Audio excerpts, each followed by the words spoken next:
السلام علیکم ورحمۃ اللہ وبرکاتہ۔ ناظرین و مستمعین، یقیناً آپ خیریت سے ہوں گے اور خیریت میں ہوں گے۔ رب رحمان آپ کے لیے خیر کے سب دروازے کھول دے۔ رمضان المبارک میں کرنے والا انمول کام یہ ہے کہ تعلیم و تعلم کا سلسلہ بھی جاری رکھے۔ جو سکھلا سکتے ہیں وہ تعلیم کا اہتمام کریں، اور سیکھنا تو ہر مسلمان نے ہے، وہ تعلم کا معاملہ اختیار کرے۔ تو باہر صورت جہاں آپ نوافل پڑھتے ہیں، جہاں آپ صرف قرآن شریف کی تلاوت کرتے ہیں، یا جہاں آپ صرف رمضان المبارک میں ذکر اذکار زبانی پڑھتے ہیں، وہاں ساتھ ساتھ کوشش کریں کسی کورس میں شامل ہو جائیں۔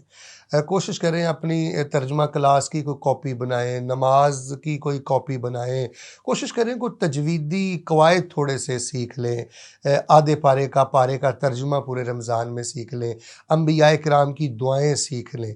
یعنی روزے کی حالت میں دین سیکھنا یہ انمول عبادت ہے اور اعلیٰ درجے کی عبادت ہے۔ اور یقین کریں اس وقت جو الحاد کا دور ہے، فحاشی کا دور ہے، بے راہ روی کا دور ہے، ہمارے بچوں کو خاص کر اور ہمارے جوانوں اور بوڑھوں کو تعلیم اور تعلم کے ساتھ جڑنے کی بہت زیادہ ضرورت ہے۔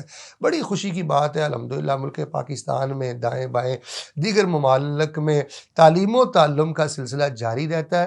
تو یہ جو کورسز ہوتے ہیں ان میں شامل ہو جائیں، اور یہ جو تعلیم و تزکیہ کے حوالے سے پروگرام ہوتے ہیں ان پروگراموں کو سنیں، ان پروگراموں کو لکھیں۔ تو سر دست مجھے آپ کو یہ بتلانا ہے کہ تسبیح کے ساتھ ساتھ، ذکر کے ساتھ ساتھ، تلاوت کے ساتھ ساتھ، نوافل کے ساتھ ساتھ، اور اذکار اور صدقہ و خیرات کے ساتھ ساتھ خود کو دین کا طالب علم بنا کر رکھیں۔ اس مہینے میں یا دین کا معلم بنے، استاذ بنے، یا دین کا طالب علم بنے۔ یہ اعلیٰ درجہ کی عبادت ہے، انمول عبادت ہے۔ بلکہ بعض محدثین نے تو یہاں تک لکھا ہے فرائض کے بعد سب سے اعلیٰ جو محبوب عبادت ہے وہ ہے دین سیکھنا اور دین کو سکھانا۔ اللہ تبارک و تعالیٰ مجھے اور آپ کو رمضان المبارک میں دین سیکھنے، سکھلانے کی اور تعلیم و تعلم کی توفیق عطا فرمائے۔ آمین ثم آمین۔